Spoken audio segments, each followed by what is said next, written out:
So, you know how you scroll through social media and you see those family vlogs? Oh, yeah. The ones that look just perfect, like almost unbelievably wholesome. Exactly. Like everything is just sunshine and perfectly coordinated outfits. But you sometimes get this feeling, right? Like, what's really going on when the camera's off? Mm-hmm. What's beneath that carefully curated surface? Well, today we're actually diving deep into that very question. We're looking at Shari Franke's memoir, The House of My Mother, A Daughter's Quest for Freedom. It's due out in 2025. Right.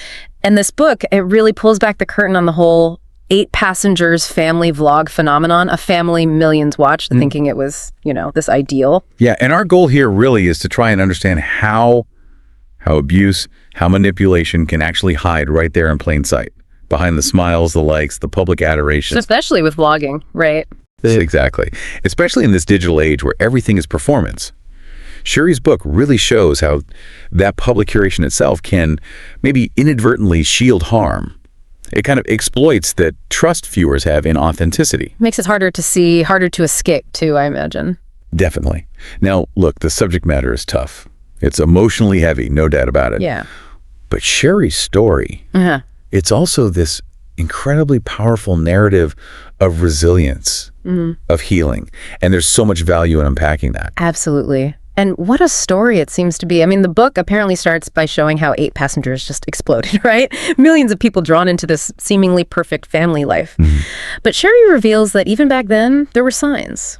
Subtle at first, maybe, but then getting more obvious that things weren't right. Yeah, she talks about this atmosphere of really strict control, emotional manipulation, abuse that was happening behind closed doors, mostly from her mother, Ruby Franke. Wow. So the public saw one thing. And the private reality was something else entirely, disturbingly different. So how did that actually, how did that look day to day, that contrast? Well, what's really striking and kind of chilling when you read about it is how insidious it was. Yeah. Almost methodical. Methodical. Yeah. She describes rules becoming just extreme.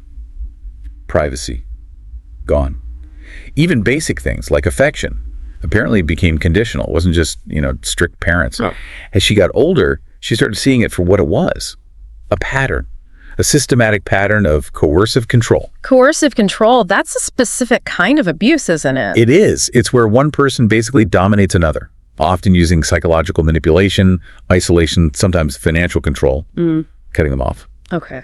And the book really highlights how this type of abuse can hide so effectively behind that very wholesome family values image the vlog pushed out. Makes it almost invisible. Almost. Yeah. Especially when it's wrapped up in language that sounds on the surface like it's about discipline or structure.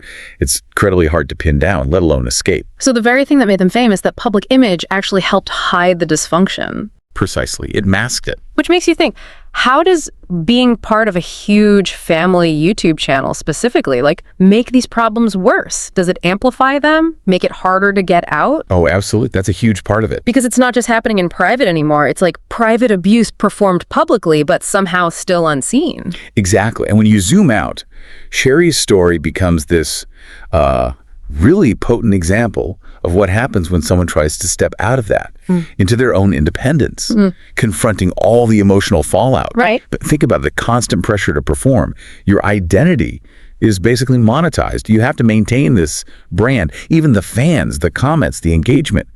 Sometimes that can unintentionally reinforce really unhealthy dynamics. Whoa, yeah, I hadn't fully considered that angle. The fan interaction. It makes breaking free incredibly complicated. Your identity, maybe even your family's income, it's all tangled up in keeping up appearances. So she's dealing with all that, plus the internal stuff, like trust issues, figuring out who she even is outside of that vlog. Big time.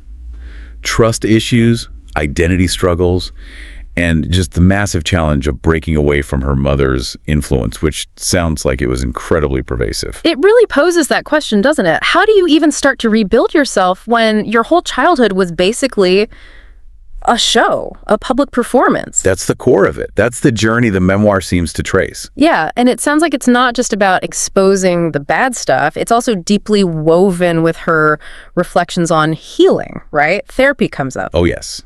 Therapy, the incredibly difficult process of setting boundaries, which is huge in these situations. Oh, crucial, I bet. And ultimately, reclaiming her own freedom, her own life. The book really seems to map out that incredibly hard path forward, even after so much pain. And it doesn't shy away from the public side either. The scandal, her mother's arrest, that Disney+ documentary that brought it all out. No, it addresses all of that. The fallout was immense and very, very public. So when you look at her whole recovery journey as described in the book, what stands out to you the most? What's the strongest takeaway? Honestly, it's just this powerful testament to human resilience. It sounds unflinchingly honest, harrowing, yes, but also hopeful. You can feel the truth in it. Raw, but real. Exactly. But its real strength, I think, is how it balances exposing what happened with showing her path through it towards recovery. It's genuinely inspiring reading about that survival, that growth.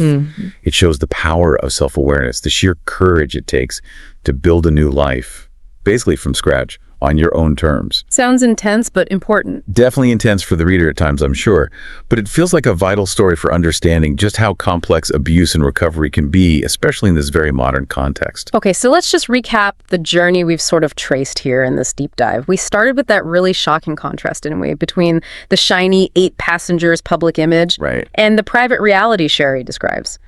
Strict control, emotional manipulation, hidden abuse, both emotional and physical. A stark difference. Which then led us through her incredibly brave fight for freedom, for self-discovery. Her story just really highlights how harm can hide right out in the open, almost amplified by the public nature of family vlogging. Dangerously amplified, yeah. Yeah. And the themes that really echo from the memoir, the ones that stick with you, are about healing. The absolute necessity of therapy sometimes, setting those boundaries, which is so hard but so vital, and ultimately finding that personal freedom, reclaiming yourself. The book sounds raw, courageous, deeply emotional, but it really stands as this inspiring story of survival, of growth. It's a testament really to the resilience of the human spirit when faced with systematic harm. It really makes you think, doesn't it? As we're all living in this world that's increasingly shaped by these digital fronts, these personal brands, Shari Franke's story kind of forces you to ask, what other picture-perfect narratives out there might be hiding something much more complicated, much more difficult? That's the question. And what does it actually mean to find your own way, to find your own value, especially when a big part of your life has been lived out as a public performance? This deep dive really challenges us, I think, to look past the surface, to value the messy, maybe, but authentic journey people take to reclaim themselves.